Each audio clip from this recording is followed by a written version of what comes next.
కుమారునిగా పుట్టిన వాని యందు విశ్వాసం ఉంచు ప్రతివాడును నశింపక నిత్యజీవం పొందినట్లు ప్రభువైన యేసుక్రీస్తు వారిని మన కొరకు అనుగ్రహించను. దేవుడు లోకమును ఎంతో ప్రేమించెను. ఈ లోకములో దేవుడు లోకమును ప్రేమించాడు అని అంటే లోకములో ఎవరిని ప్రేమించాడు? ఓ రకంగా చెప్పాలి అంటే ఒక రచయిత కూడా ఇలా చెప్తా వచ్చాడు అనమాట. ఏంటంటే లోకములు ఏంటంట మట్టి కాదంట, మనుషులంట. కనుక లోకములను ప్రేమించాడంటే లోకంలో మనుషుల్ని దేవుడు ప్రేమించిన వాడిగా ఉంటున్నాడు. కనుక ఈ లోకములో పుట్టిన ప్రతి ఒక్క వ్యక్తి కూడా పాపముతోనే పుట్టిన వాడిగా ఉంటున్నాడు, పాపములోనే జీవిస్తున్న వాడిగా ఉంటున్నాడు. పాపములో ఉండి కనుక మరణిస్తే ఆ వ్యక్తికి నిత్య నరకం ఉంటది. అయితే ఆ పాపములో ఉన్న వ్యక్తిని పరిశుద్ధుడుగా చేయడానికి ప్రభువైన యేసుక్రీస్తు వారు ప్రతి పాపిని ప్రేమించిన వాడిగా ఉంటున్నాడు. అందుకే ఆయన ప్రేమించి ఏం చేస్తా వచ్చారంట?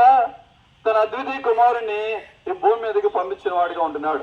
కనుక ప్రేమిస్తే ఏమన్నా ఇస్తాం. కనుక దేవుడు ప్రేమించి ఏం చేస్తా వచ్చారంటే మనుషుల యొక్క పాపమును తీసివేయడానికి మార్గాన్ని ఏర్పాటు చేసిన వాడిగా ఉంటున్నాడు. కనుక మన జీవితాలలో కూడా ఎవరైనా మన కుటుంబాలలో కూడా మన బిడ్డలు మనం ప్రేమిస్తే వాళ్ళకి మనకు కావాల్సిన ఇష్టమైన ఇస్తా ఉంటాం. కనుక దేవుడు కనుక మనల్ని ప్రేమిస్తే ఏమిచ్చాడంటే ఎవరు ఇవ్వలేనటువంటిది ఆ బలియాగం మన కొరకు చేసిన వాడిగా ఉంటున్నాడు. ఈ లోకంలో పుట్టిన ప్రతి ఒక్క వ్యక్తి పాపముతోనే పుట్టిన వాడిగా ఉంటున్నాడు, పాపముతోనే జీవిస్తున్న వాడిగా ఉంటున్నాడు. అది పాపమునకు ప్రాయశ్చిత్తాన్ని తీసుకొచ్చిన వారు ఎవరైనా ఉన్నారు అంటే ప్రభువైన యేసుక్రీస్తు వారు. పరిశుద్ధ గ్రంథం బైబిల్ ఈ రీతిగా సెలవిస్తున్నది.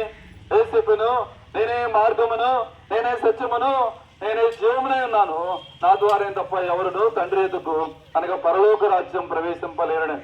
కనుక ప్రభువైన యేసుక్రీస్తు వారు ఆ పరలోక రాజ్యానికి మార్గంగా వస్తూ వచ్చారు. ఎందుకు వచ్చారంటే ఆ రీతిగా మార్గం అంటే ఆయన జన్మలో పాపం లేదు, ఆయన జీవించడంలో పాపం లేదు.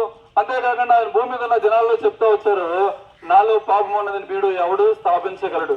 కనుక ఆ పవిత్రుడైన వ్యక్తి ఈ మనుషులందరి నిమిత్తమై ఆ కలవరి శిలువలో రక్తం కాచాడు కాబట్టి మానవులందరూ పాపములు ప్రాయశ్చిత్తం చేయబడతా ఉంటాయి.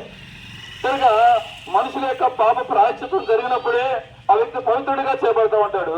తనకు యేసుక్రీస్తు ప్రభువారు మానవులందరి నిమిత్తమై భూమి మీదకి వచ్చి ఆ యొక్క పాపములకి ప్రాయశ్చిత్తం చేసిన వాడిగా ఉంటున్నాడు. పవిత్రుడిగా జన్మించాడు, పవిత్రుడిగా జీవించాడు, పవిత్రంగానే తన మరణం కూడా జరుగుతూ వచ్చింది.